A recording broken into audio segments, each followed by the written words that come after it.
guys, how's it going? MasterBucks here. Welcome to another FIFA 19 career mode video, and today we are going to be advancing all the way to the end of career mode in FIFA 19. Now, there'd been talks, and I'd shared this with a couple of other career mode YouTubers at the capture event that this was recorded at, but there was talks that this year that maybe career mode was actually going to be extended. Obviously, as we know, career mode pretty much runs out for the last couple of years now after 15 seasons as we now begin the big final push in the final season. And as you can notice, it is the year 2032. So even though there were talks that maybe this year that you could actually go a lot further in career mode, and that maybe that was the trade-off for, if you didn't know already, only having 4 career mode saves this year. Yeah, I don't know if that's going to be I don't know, I almost want to say fixed because 4 seems ridiculous, but I mean, there's only 4 career mode saves. Some people thought maybe that's a trade-off for extending career mode, which if that was the case, I wouldn't have been maybe too upset about. But to be honest with you,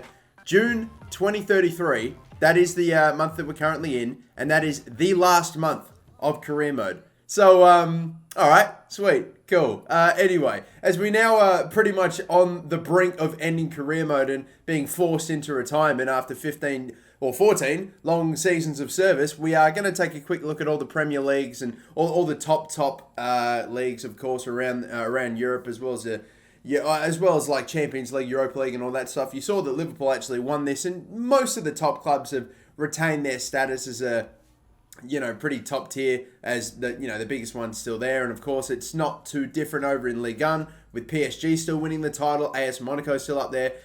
Amiens is third though, which is pretty interesting. Lyon's there. Marseille's really dropped off, which is quite interesting. I mean, Marseille's not even in the top 10. They've dropped all the way down to 11th, so they've really fallen quite a fair way. Nice is quite low as well, so it looks like Ligue 1 has taken a bit of a shape up. Nothing too crazy. Still the top 2 teams reigning, but regardless, moving on now to the Bundesliga, where, I mean, Bayern is still up there for sure, and so is Dortmund, but they did lose the title this season to Leverkusen, and teams like, let's see, Frankfurt, that's maybe a bit of a new one, getting up pretty high there as well into Champions League placing. RB Leipzig, Schalke, Hoffenheim, and all those teams are around about the same as well, so I wouldn't say there's a massive change with the Bundesliga either. Cologne back up, obviously, into the Bundesliga, and they've sort of maybe solidified themselves as well, but over in Serie A, again, not too big a change either. Bayern, despite not really being as dominant as they usually are, unlike PSG and Juventus, they seem to have retained their relatively dominant status. They've at least won this season anyway. I think for the previous seasons too, I'd be shocked if they weren't breaking in the league titles once again as well. And not a super amount of movement either. I mean, all the clubs you'd expect to finish in the top 10 pretty much did. Atletico Madrid ended up winning the La Liga season this season. They ended up getting 84 points. Real Madrid and Barcelona are up there. Valencia too. Sevilla as well. So, again, pretty much all the clubs you'd expect. Bilbao finishing about mid-table. Maybe you'd expect them to get a little bit higher up. But, again, not a massive change, not a massive shift up. But now we move over into the Champions League. This is going to blow your minds, people. Fiorentina are the winners of the Champions League. That is amazing. Have they ever won it before? Am I a shit fan for not knowing if they have or not? But it's Fiorentina. You'd never have expected that. Despite the fact that the Premier League, the Bundesliga, La Liga, Serie A, all these leagues have remained relatively untouched. It's Fiorentina out of nowhere. I mean, Fiorentina barely finished up toward the top in the Serie A season. It's crazy, but obviously moving around now to the Europa League, and it looks like Liverpool have actually ended up taking the 3-0 win that time against Athletic Bilbao. So they've won a title. They won that the Europa League. But nah, crazy stuff as we now move on into actually looking, and this is going to be a big portion of the rest of the video, in depth with all the new teams. We can see El Shanawi, I'm not too sure about that, but a right winger from Egypt, makes me think relatively young and 84 rated. He must be Salah's regen. So we've gotten really, really deep now in a career mode. Still players like Nelson and Nikita who have still stuck around at Arsenal this entire time. We've got some pretty good young players that have obviously either regens or youth players that have just sort of popped up out of nowhere and have really started to grow to quite a high level now, and they've really sort of taken over. Even some of the really high potential young players that you have right available to buy at the start of the career mode, even they're getting on, like Ampadu, for example, who's gone up to 32 years of age. He was a pretty high overall, but I mean, even he would now be starting to drop off. So he's so even players like that are going to be out the door, and he's only meant to be like 18, 19 when you start career mode. Maybe not even that old, but you can see some of the top high-rated players in Chelsea are all regens. So all these guys that are youth academy players and regens. So Callum Hudson-Odoi's still up there, but he's now 32 and starting to drop off. And once more, even a player like Andrei Lunin is that Ukrainian goalkeeper who's been popping up quite a fair bit as getting up really high rated toward the later stages of career mode. One of the other really high potential keepers. Even he is now 34 years of age and starting to drop off. So the teams are definitely taking a bit of a shape up, and the majority of the best players in each side are now really just sort of recently generated players, as you can quite clearly see. But now we move over to Liverpool, and I'm going to start looking at more players that have remained at Liverpool for the entire time, and maybe real life players that have transferred. The youth academy players they'll just pop up as we scroll along, and I'll try to keep my eye open for if I can recognise any big sort of regens, for example. But so far, Danny Ceballos. I'm sure Andrew Cullen must maybe be a Bale regen, I'm assuming. If he is a right winger in game, I've completely spaced on it, but still, Phil Foden again, he was another one that went across, 33 years of age and 88 rated. Rio Griffiths at 32. Other players that maybe you don't really think of so much that get up to a pretty high rating. I mean,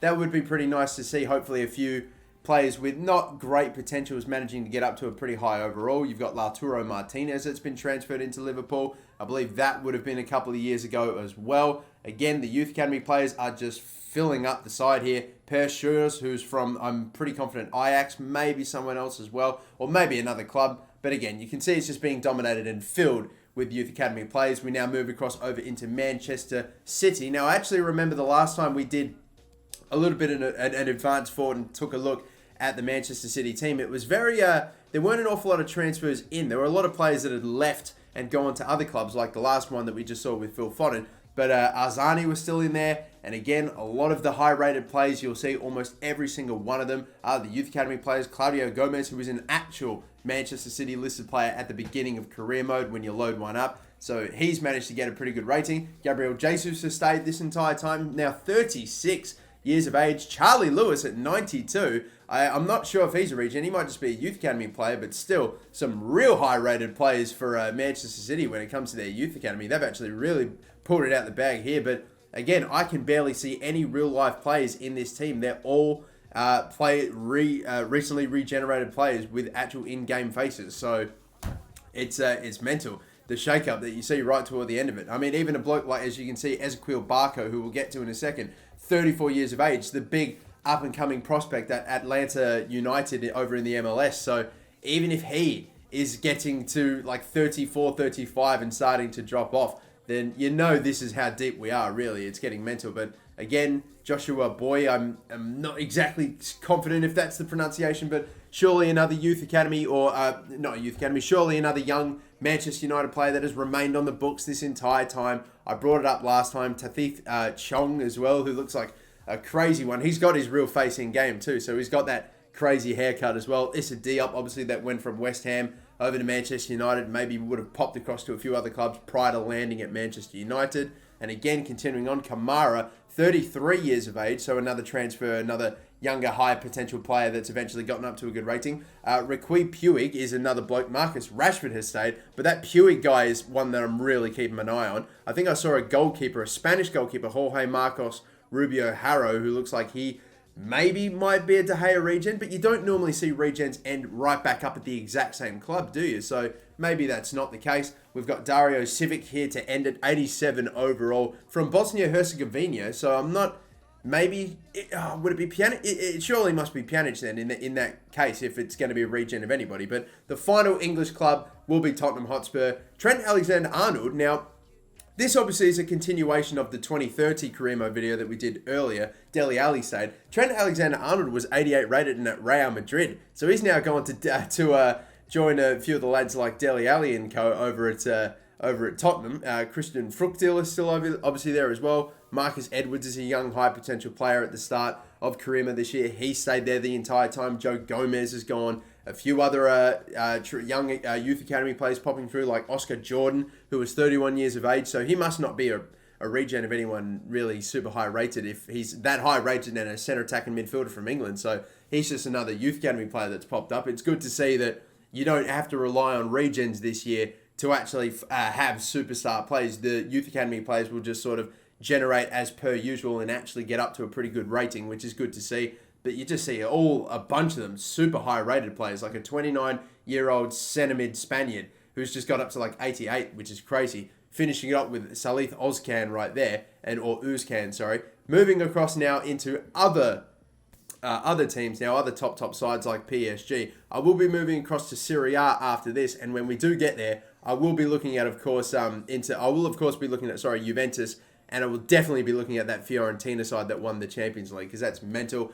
Davies was still there. I'm pretty sure I saw with Frederick Brandfolk, or whatever his name was, the Swedish striker. Can we safely assume that maybe that might potentially be an Ibrahimovic regen? Kylian Mbappe, after advancing a couple of seasons, has actually dropped off. If you saw the 2030 video, he was 95 overall, still at PSG, now dropped to 92. Absolutely shocking. I mean, how could you be, 34 years of age and 92 rated? Mark Rocker was a 36-year-old who's surely still on the books at PSG in real life. Jonathan Tar's gone over there as well.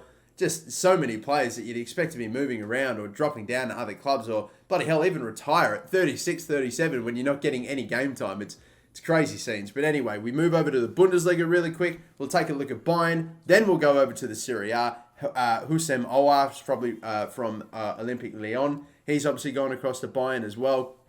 We brought this man up earlier before. Pretty confident this may be Luka Modric regen at 29 years of age, 92 rated. He's pretty much stayed the exact same there, Stipe Budimir. But moving on, Diego Dalot, who of course has been signed by Manchester United in real life. He's got up to a pretty good rating of 84 considering his potential in game, which isn't exactly in the high 80s or anything, but he's got up to a pretty nice one. And again, Han Kwan Song, again, once another real-life player that I think was the last time we did this in the high 80s. He must have dropped off quite a fair bit if we can't see his overall anymore, but I would imagine he's still just in the 80 ratings there maybe. And the rest of the team so far is just continuing to make up of youth academy regen players. Sergio Rico's there. Alessio Ramagnoli has gone over there as well, along with Romero as well, the striker. Nicholas Stark at 38 overall, or 38 years of age, and just, I think the overall would be completely off.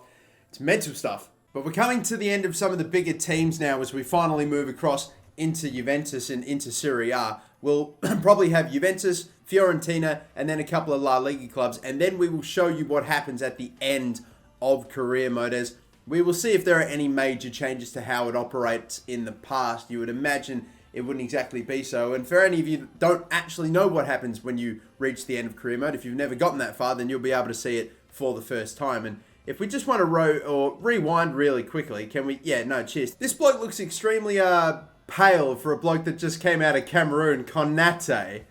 Alright, sweet, no problem. We'll continue on again. You'll notice that, and I'm sure someone will probably have made a video at this point pointing out the fact that a lot of the Youth Academy players in career mode this year, let's just say their pigmentation occasionally doesn't exactly properly reflect the nations that they come from. Like, for example, and even just the structure of their faces and things like that as well. I don't want to get too deep into it or anything, but it's weird when you go to South Africa and like every single person there is like for example, with Cameroon, for example, every single person there is white. Like 90% of the people you scout from England all turn out to be black. And then you've got like it's weird. It's not a massive deal or anything, but it's strange when you're picking up fucking albinos from Africa.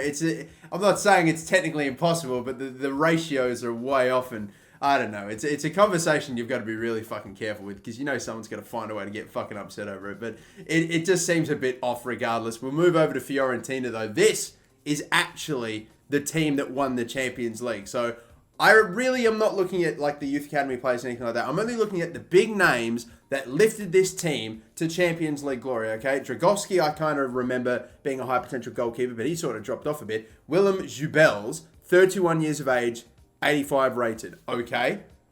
I can assume he probably had quite a fair bit to do with it. Hide Jansen. All right, sweet. No worries. 83 rated left back, obviously there with Jovanovic. Man, that took me a long time to get out, didn't it? Jesus Christ. Oh, by the way, another one from Kenya, Majok. Yeah, he definitely looks like he's a born and bred Kenyan, isn't he? for sure. 100%. Nah, legit. You understand what I'm saying now, don't you? Come on. I'm not saying that, you know what I mean. It's just, it gets it's a bit off. But anyway, I haven't really seen an awful lot of big names yet. We've got Rakic there, I think, Redondo, who's 28 years of age and pretty highly rated. All right, there are some nice high-rated players, but I've definitely seen, as we've been going through some pretty big clubs, have a lot of higher-rated players than this. And again, nothing really happening, no one else really coming through, and that is that. That is the team. There was probably about 5 or 6 players that popped up with at least an overall in the mid to high 80s, and that was enough. That is a team that won the Champions League compared to some of the others that did. That is absolutely insanity. Like, we're just going to compare that team to, like, we're 5-6 players deep, and we've already got a bunch of players over the rating of 80. Dembele's dropped obviously off quite a fair bit to 79, but he stayed this entire time. Another player in the mid-80s at 84. We're not even through like the first third of players at this point. We continue down. Matt Maguire's a 25 rated Irish goalkeeper. That's a pretty interesting one. He looks like he'd be a bloody beast. Again, I'm trusting big time in the youth academy this year, so I'm assuming it might get a little bit overpowered, depending on if you can hopefully pull out some real big superstars. But continuing on, once again, moving on, Andre Onana at 37 years of age, another real-life player still kicking about as well. They're just the blokes I'm looking at right now. Rodri, who's currently playing for Atletico Madrid. They've got Abel Ruiz at 33. He's still going around as well, so pretty confident he's an actual Barcelona player too, as is Sergi Samper at 38 years of age. Sagankov is another player that was transferred in the 2030 advanced career mode and stuff. But yeah, and Robert de Jong at 84. Massive release clause, so I assume he must have been really high rated a bit earlier. But one final team we'll look at, and then we'll take a look and see what happens at the end of career mode. Real Madrid now, 25-year-old, 87 rated player to get it started. Haven't come across any real-life players as of yet. Still all youth academy players. Still continuing on. Manuel Dickman, haha, very funny. 88 rated left winger. I would assume maybe that would be, it's escaped my mind. Who would be a high-rated left winger that's Italian? It's completely escaped me. It wouldn't be Insigne, would it? I think I don't know if he's an actual striker or not, but still, yet to see any real-life players, except finally Angel Gomez, 32 and 86 rated, so he's maintained it well, as has Sergio Gomez. I'm assuming those two are probably trying to battle with each other for game time right there. And what is it? How do I pronounce that bloody first name? I still need to figure it out. But Junior at 90 overall. Moise Keane at 85. He's a bloke that does bits for me in Football Manager. So it's only fair that he would get to a high rating in FIFA. But all the super high rated real life players right now end up being really high rated. There's not a lot of players that have actually stuck around that are at Real Madrid when you first begin in career mode. Felipe Otero, maybe he might have been a potential, James Rodriguez regen. Thomas Strakosha is another real-life player. Valverde as well. Wendell is another one. Zidane's still there after all this time. There's no way surely he'd cut it, but still he's in. Pedro Alvarez, a 90-rated player. And, of course, Odegaard, because he is stuck there for life. But I think they're all the big clubs. It takes a while to get through and look at every single one of the squad lists for all the big clubs. And if I did any more, this video would go forever. But let's do it. We have reached the end of career mode. You end the season, you get this email, your retirement. The board wanted to congratulate you not only for your work with this club, but your career as a whole. We wish you the best of luck in your future endeavours and make sure there's always a seat reserved for you. Even though I wanted absolutely nothing to do with Leeds, I just sort of fell down the pecking order because I kept simulating and getting shit results. But anyway, Leeds, I appreciate the hospitality. So yeah, maybe I'll take you up on that offer one day. I don't know if I get bored or something, but still, there you go. We're done with that. An end of season review, as you always seem to get, but it doesn't really matter since they could fire us and it won't matter. We're at the end of career mode. You get taken out to the career summary menu. You can see over the course of my career, nearly 800 games managed, 799, 350 wins and 250 losses. I don't know. I'm in the positive, I suppose. My win-loss ratio, it could have been a little bit better, but that's okay. I won't take that to heart too much. 35 mil made, not too bad either, even though it means absolutely, really nothing in the grand context of things. Whatever. Biggest win, a 5-0 win. Biggest loss, a 4-0 loss. But that was it. Done. We only managed 2 league titles and 2 domestic cups. But once you advance from this menu, you are taken out to the main menu and your career mode, it's still there at the last point that you saved it. So you can get right back into it. But you are just taken out to this home menu and that is that. You're kicked from it. You're done. The career mode is over after 14 seasons. One less than you got last year. So, 14 seasons, huh? I mean, I know it's console. I know it's you know, you don't dedicate the entire game to trying to have like create a longevity in career mode and have an ecosystem and stuff like that. But I mean, like even in my career, even no, or should I say in my GM in NBA 2K, it can go for 80 seasons, even more than that. And you can only do 15 in career mode or 14. It's I don't know. I feel like there's so much more that could be done here. I really hope one day we can get to a point like with Football Manager where Football Manager can literally go on forever. And it normally does a relatively good job. You can go 1,000 years in the future and it still feels like, okay, this is relatively, you know, this isn't absolutely skewed or crazy. Like, you know, not all the top clubs have 90, 99 rated players or superstar players and all the, you know, smaller clubs have no money whatsoever. No, it actually feels quite realistic and similar to how things operate now in terms of how good the teams are, how much money's going around and the players, the quality of players going around. In career mode, it gets skewed the further you go and then cuts off after 15 seasons or 14 seasons. I don't know. I'm hoping in the future we will get to a point that it's so much better than this. And even though I don't really make the end of... I'm just going off on a tangent at this point. It's a little bit of a rant. But I'm just hoping for so much more from career mode in 2020. And I feel like, to be completely honest, we're owed it. We are certainly owed it after what we've been served up in FIFA 19 for sure. Anyway, I've got a video coming out on my honest opinions of career mode very, very soon. So just subscribe to the channel if you haven't already, so that way you will see that video pop up in your channels, because I really want to talk about this in depth and yeah, give my genuine take on it. But yeah, that will do for me. Thank you very much for watching. Don't forget to like and subscribe, and until the next video, my name is MasterBucks. Have a good one.